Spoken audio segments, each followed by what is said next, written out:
Hi, thank you so much for being here. I am here with a very special guest, and we have a super revealing and empowering conversation. We're going to be talking about narcissism and the journey of navigating it. And there is no mistake that Amber and I scheduled this interview to happen the day of the Aries full moon, as we're in Libra season, which is all about empowering yourself, finding your individuality within your relationship, standing up for yourself. So I didn't even realize that when we scheduled it, but here we are. So let me introduce Amber to you. Amber's an amazing therapist, and I'll let her introduce herself and then we'll get into the interview. Hi, everyone. I'm Amber. I live in Huntington Beach, California, and my practice is in Newport Beach, California. Yay. So Amber and I've known each other for a long time. And when I first started the coaching aspect of my business 10 years ago, Amber was one of my first clients. And she circled back 10 years later. Amber, why did you reach out to me?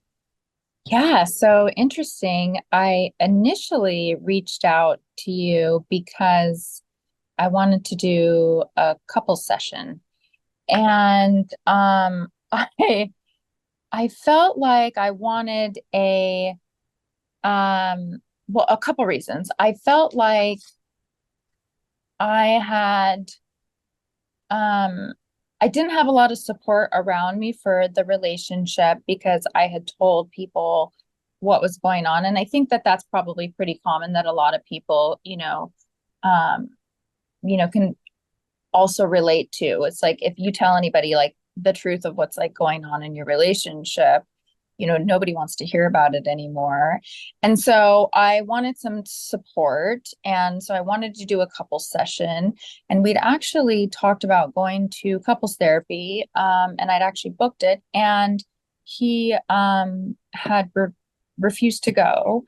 Um, and and I knew you, and I know you knew me. So I thought that that was a way that he could better understand me as well. So that's how what when I originally reached out to you, and I felt like that went really well, and there was a lot of understanding, and then things shifted from there to me doing one-on-one coaching with you. And I can't remember if I was still in the relationship.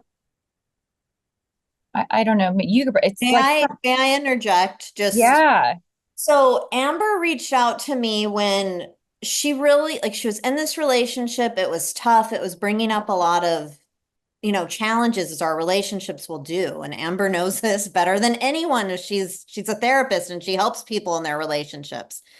And over this time of integration, Amber and I decided to work together where she hired me for coaching to really navigate these different triggers and challenges within the relationship. And you were both still together throughout that time and going through your cycle. on and off, right? On So and off. yeah, Yeah. I'm like, I'm yeah, gonna let you say, uh, yeah, you talk about it. And by the way, if anything I say, like, you're like, we need to cut this out of the interview, I will yeah. totally do that. So no problem. Um, anyway, so you reached out to me Mhm. to navigate this very tough relationship. And what did you discover about yourself in the relationship as we worked together over that 6 months? Yeah, so I felt like initially when I reached out to you that there was just like a lot of misunderstanding, and we just needed to understand each other and connect more. Because I felt very disconnected from him. Hmm. And he seemed very receptive. But the longer the relationship went on, um, I started to notice, and the coaching really helped. I started to notice some really toxic, things come up in the relationship. And I started to notice that I became like disconnected from myself. Mhm. And I think where the coaching really, really helped me is coming back to myself and really connecting with my intuition. And when I was able to connect with my intuition, that's where I was like able to see things clearly. I was able to, really see the big picture of what was going on, of, prevent any like gaslighting, to actually take the steps to step into my power to leave the relationship or take steps to leave the relationship. When you say gaslighting, Mhm. what do you mean? Like, what was happening within your relationship?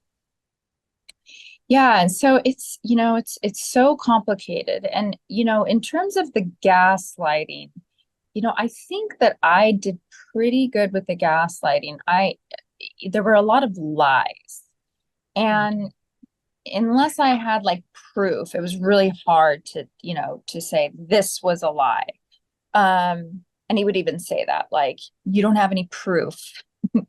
And here's the thing, and I want to, let people know you don't have to have proof. And I think, Lauren, you said that to me. You don't Mhm. have to have proof. You're not in a court of law, where you don't like, it's like you can leave a relationship because, you feel, emotionally abused, you're not feeling good. You don't have to actually have proof, and that's when, connecting to your intuition. But back to your question, the gaslighting.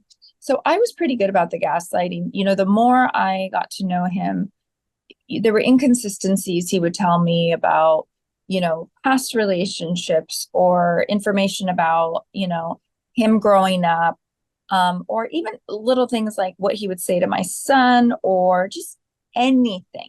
And, he smoked marijuana. So I would say, like, I think you're smoking too much marijuana. So I was pretty good about not questioning myself. Like, did he say that? Did he not say that? I just thought you have serious, memory problems and, you need to stop smoking so much marijuana. But what really messed with me was, things that would happen to where, and this is what, narcissists do. It's the games, the passive aggressive punishment, or catching them in something where intuitively you've caught them, but you don't have proof. So things like, and I think I remember this is actually funny, and I really do trust in, like, when you're a good person, and especially working with Lauren, it's like this person's not being honest. So when I talk about gaslighting, it's like it's you start to question yourself, like, am I a jealous person? Am I making this stuff up in my head? Am I creating situations that aren't there? Like, you start to question, like, what's going on with me where I'm feeling am I insecure?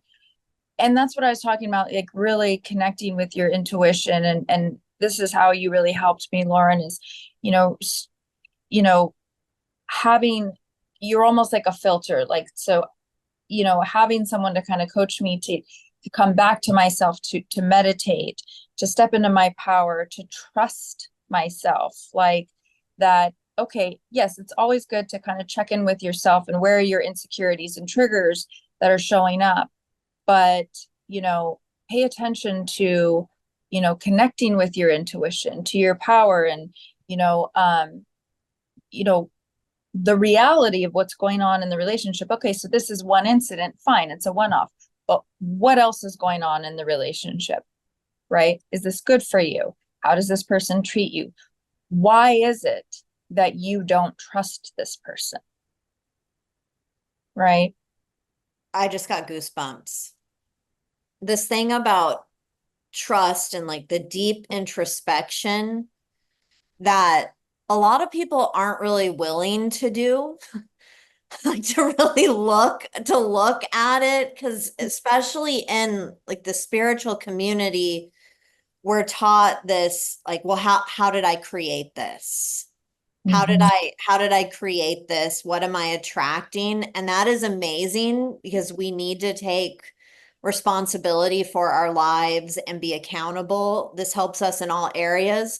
But in these kinds of relationships where you're in relationship with somebody who either won't do that or they do have narcissistic tendencies, which we'll get into in just a minute. When we're in relationship with people like that, it what ends up happening is we can unconsciously start doing their work for them and over processing and taking on too much responsibility, which can lead to doubting ourselves, the self gaslighting. Mhm. Is this true? Is this true? It's a really tough and isolating place to be. So when Amber reconnected with her intuition and had that grounding, she was able to see it. So what was the shift, Amber? Like when let's like, wait, am I, because you're a therapist, I'm not. Mhm. Mhm. Like when it was like, oh, like we're dealing with narcissism. What happened? Well, I mean, even as a therapist, I mean, I think the best therapists, I mean, you can read, you can have an education, right? And it doesn't make you a good therapist. You can read something from a book and learn and take in the information, but really what makes you a good therapist is, intuition, right? Being able to have presence with people and, being able to connect with them intuitively. I think that's what makes a good therapist and caring. Mhm. Um, and then obviously having the education. Um, I, didn't, you know, narcissism, wasn't my forte. It wasn't something I'd, studied at length. I knew a little bit about it. But here's what, I wasn't, I, I wasn't like, oh, he's a narcissist. I think you and I had mentioned a couple times, like I see some narcissistic characteristics, but I wasn't like he's a narcissist yet. And this is very common. There's even therapists don't know right away, when they meet a narcissist. They're very charming. And this is, over a short period of time. We hadn't been together for years. This all happened, um, I think it was like in a 6 month period. And so what looking back, I think the shift for me is I said to him a couple times, gosh, you really remind me of my mom. And my mom was a narcissist, she's still alive. Um, and I think that's what really started Hmm. to get me to look at what is going on. Why does this person remind me of my mother? And I think I said that to you. Like, this is this really started. So that's what kind of made me look deeper is why is this person bringing up stuff that has to do with my mother? Is that just a trigger? Am I projecting onto this person? I remember conversations where, and I want to highlight this for other people. If someone takes something that you told them when you were vulnerable and opening your heart, or you share something that was painful that you moved through, and that person down the line uses that to harm your self-esteem, that's a red flag. 100%. I mean, and that's not just for, narcissists, but that is something that Yes. narcissists do, is Yeah. they will gather information not to get to know you and connect with you, but to use against you. And that was done very, early in the relationship. And I asked specifically, please don't use this information against me because people have done that in the past and it was used against me. Um, so that is a red flag, and that's something people, should look out for. And another thing was he never really wanted to share information about himself. And the information that he did share was very surface level. Then authentic. It was very inauthentic. There were a few moments, that, where he would say something, that would come across as authentic. And here's another thing, looking like now that I'm looking back, there's so many moments that I actually saw things for what they were. And I'm like, wow, Amber, you were really clear about what was going on. You just didn't know kind of what to do with all the information, because I said things to him like, you never really see me.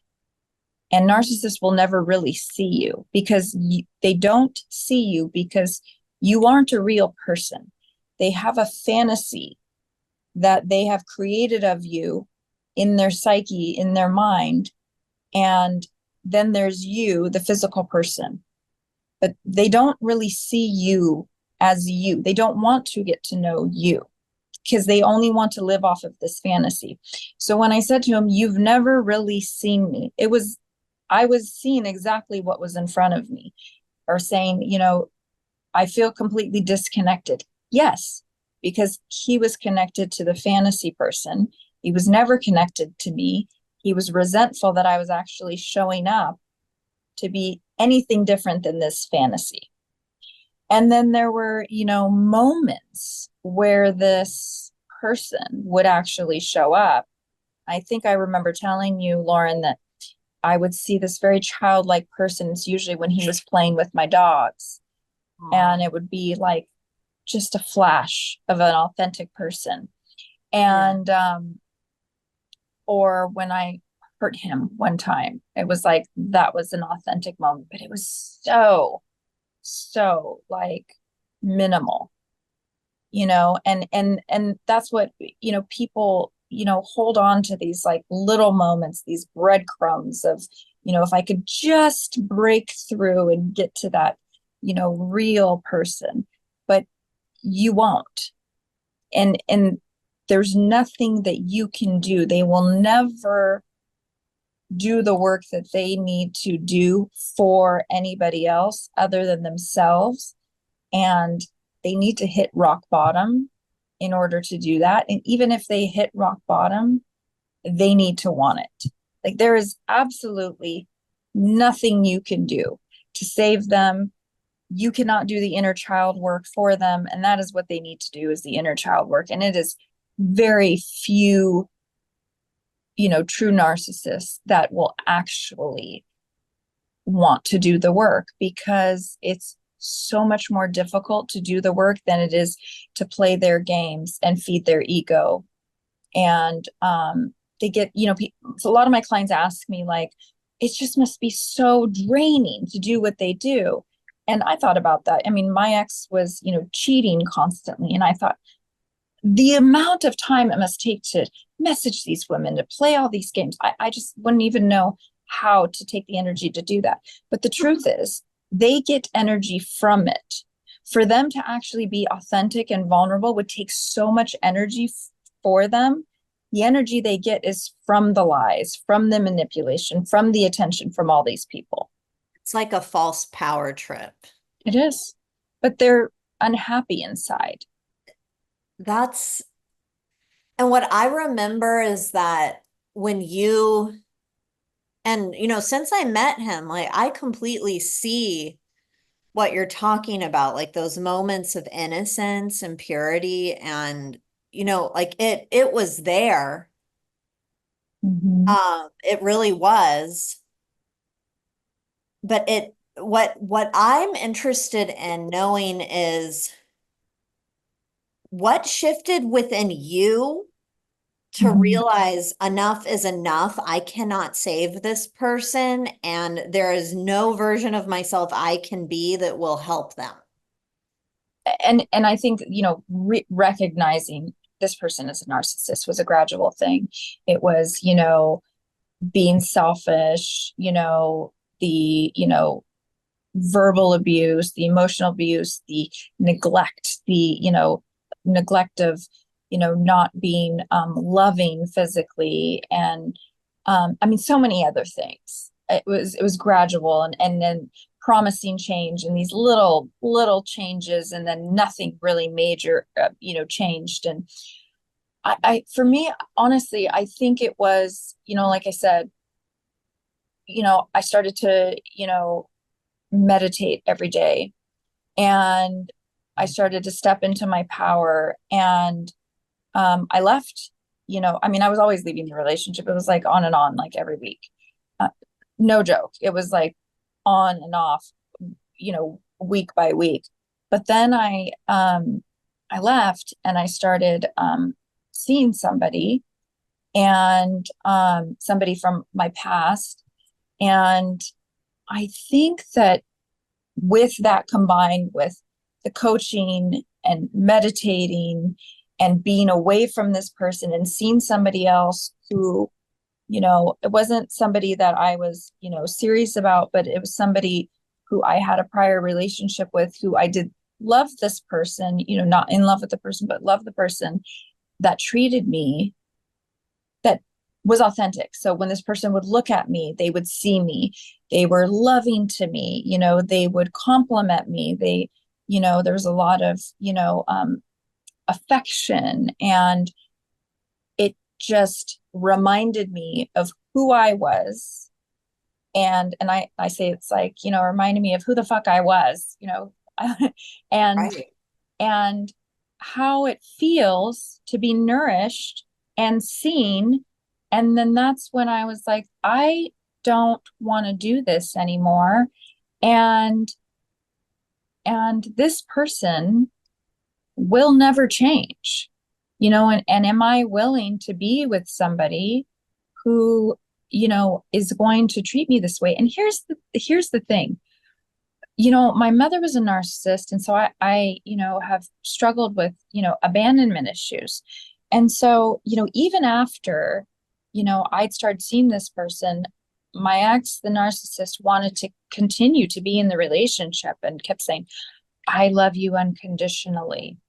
And, this is very Wow. common with, well, it's very common with a narcissist. They confuse because they are looking for this almost kind of reenactment of this motherly love. But it's not,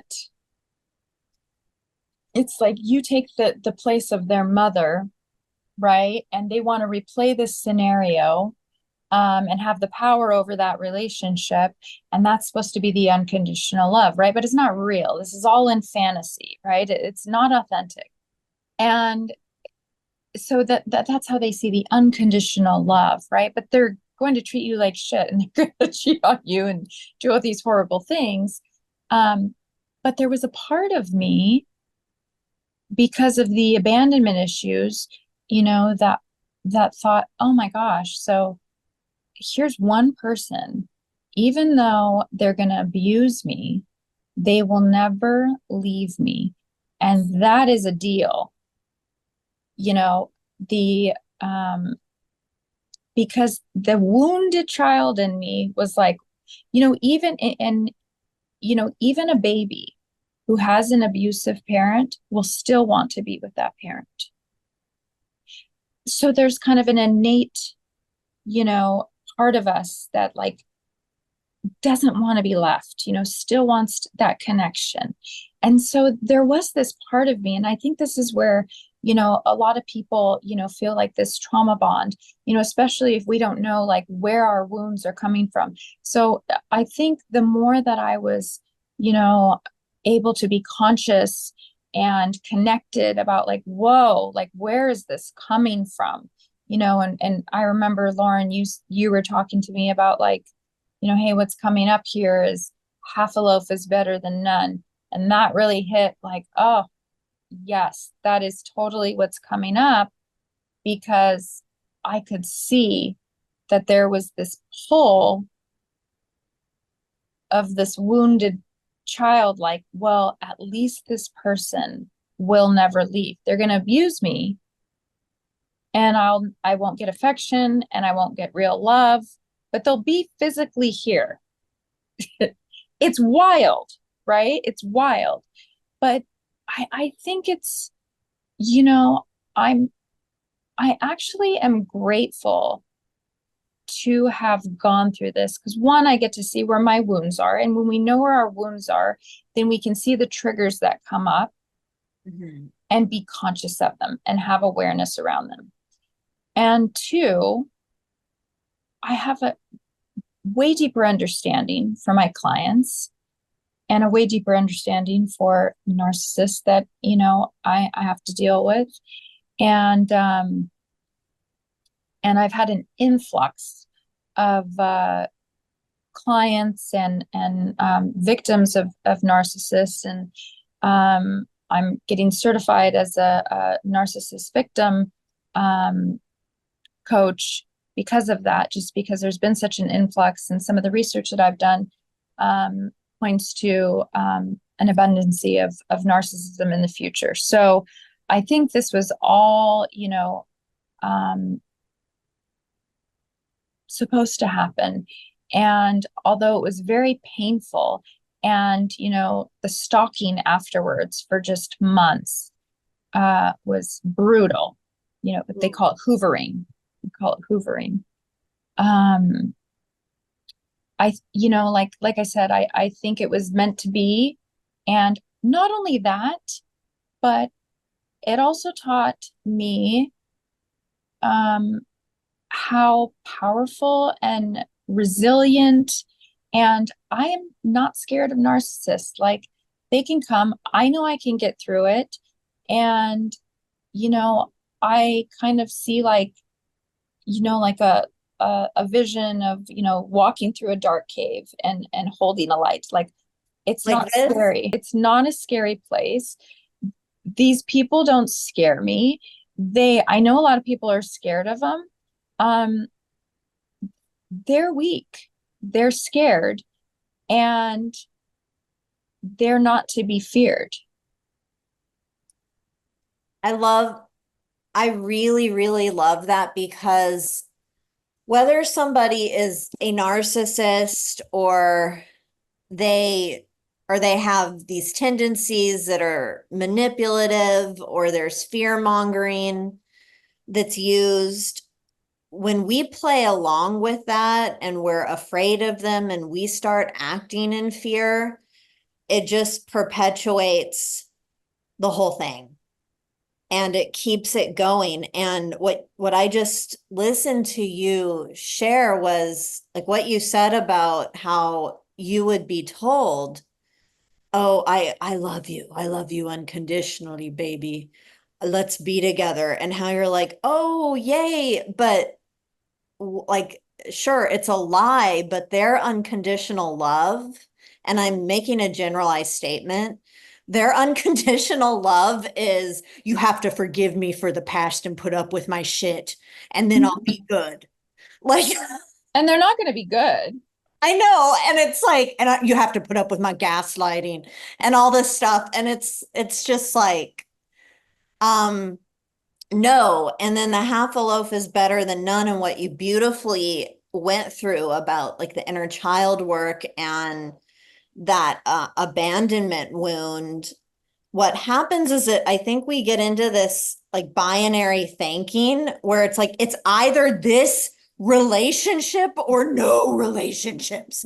And it's like that's not even true. The thing is like the toxic, another buzzword, the toxic relationship, like that's the problem, and your participation in it is the problem because we're in this fear. But what happened, Amber? Like, where you already kind of went over this, but where are you now? And how are you taking this crazy mind fuck of an experience Mhm. and turning it into gold? Yeah, so like I said, I think this was brought to me so that I could, help other people, especially with the abundance of, narcissists to come because of, social media and, many other factors. So I think it's going to be I necessary to see have, it everywhere. Like yeah, just people who like, yeah, so we're talking about a romantic relationship. We've mentioned, authority parental figures, but just like people online who are maybe like they're pretending to have experience and credentials that they don't have, but they're just like imitating other people, like just lots of fraudulent behavior and a lot of illusions. And if we're not aware that this is like that this like global narcissism is happening and like that abuse is happening and somebody thinks there's someone there they're not, and they're projecting this image online, it is up to us to get clear about what's true and what's not. well, not just that. I mean, one, being entangled with a narcissist, you will start to see your own narcissistic like tendencies come out. Mm-hmm. It's almost impossible not.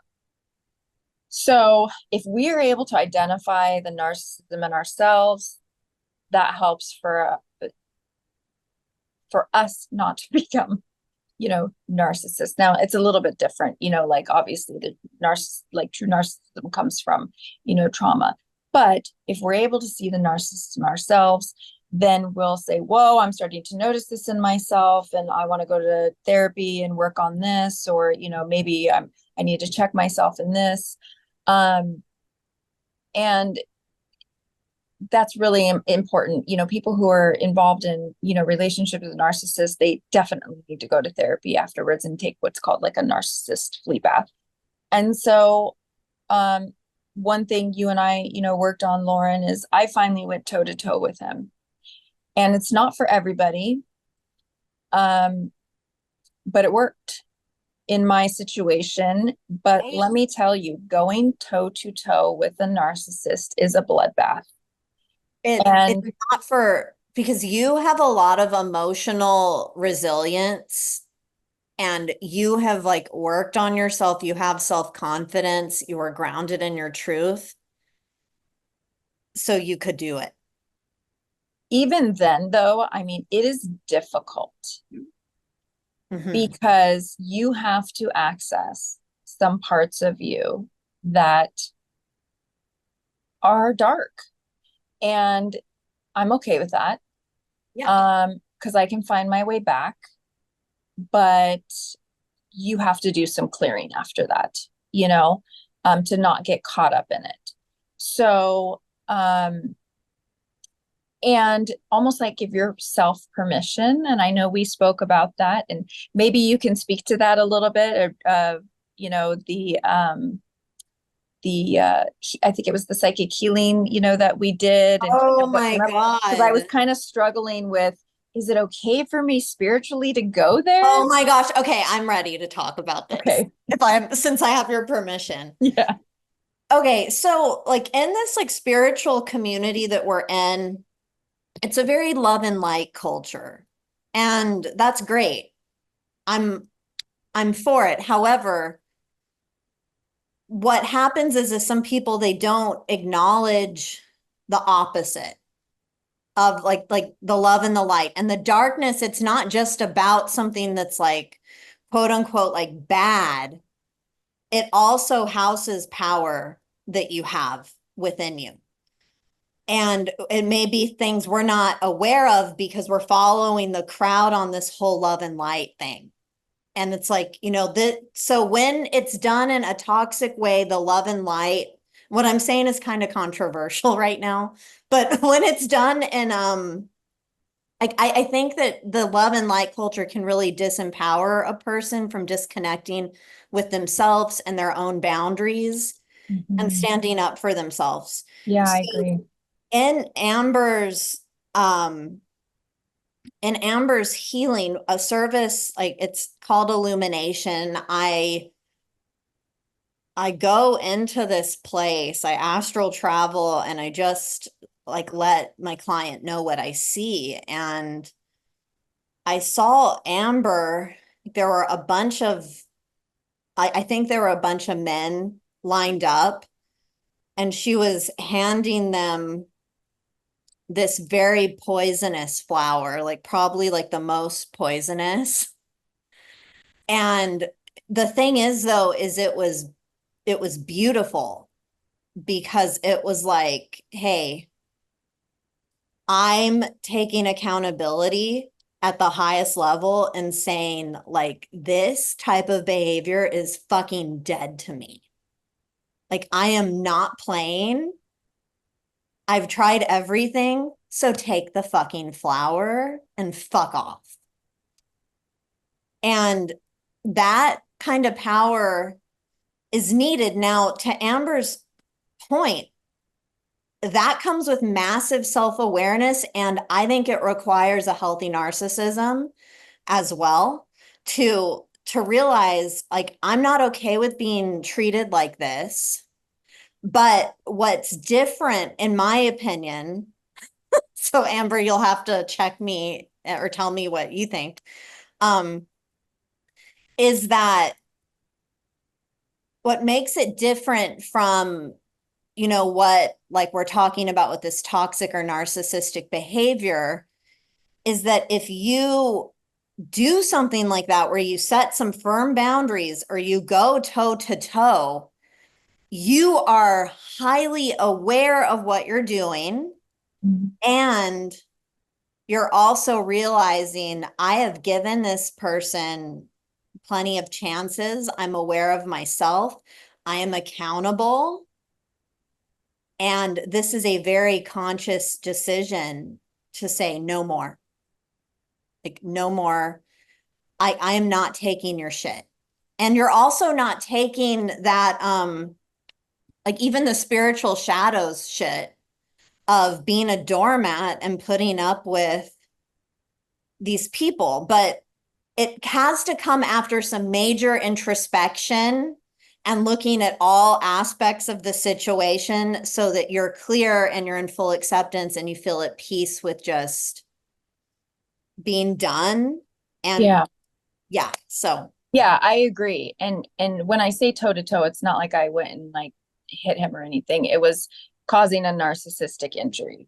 So basically what I was doing was I wasn't going to play nice and say I'm sending you off with love and light like I no, usually that, and do. I'm going to say, I think that that is bullshit. Like, I think it's passive aggressive. I don't think it's true because of everything is love anyway.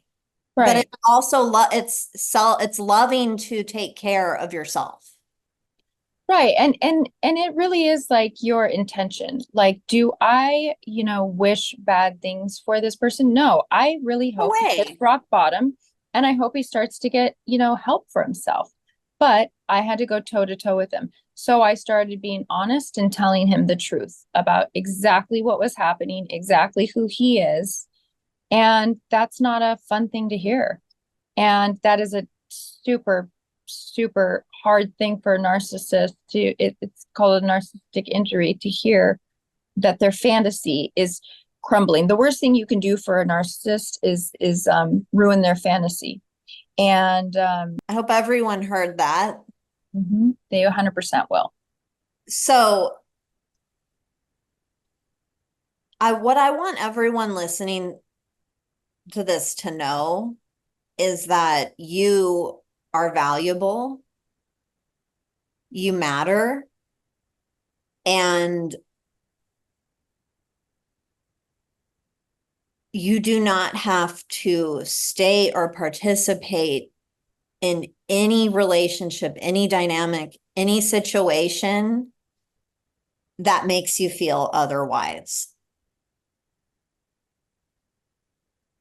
So do not it's okay to be afraid, but do not let fear hold you back from taking the steps you need to take to protect yourself and to have those boundaries and to move on. So, And if you don't feel like you can, because a lot of people don't feel like, I mean, because the trauma bond is so strong that I've had clients tell me, I feel physically ill when I leave this person, which if you feel that way, ooh, that's, that's a huge indicator. well, it is. And so what you need to do is you need to seek support. I mean, you need to see a therapist, you need to get support from your friends, from your family, because doing it on your own is probably going to be like impossible. Truly, truly gifted. And as you can see, she knows her stuff. Like she's walked it. She's walked it with other people.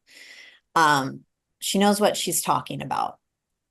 So Amber, well, first, like if any of you have questions for Amber or for me, please ask. Amber, if people want to get in touch with you, like how can people get in touch with you for support? Yeah, so there's a couple ways. So you can get in touch with me. You can send me a message on Instagram. I'll have all this in the description. Okay. And then you can also text or call me at 949-898-1050. So that's my business cell. You can always get a hold of me there.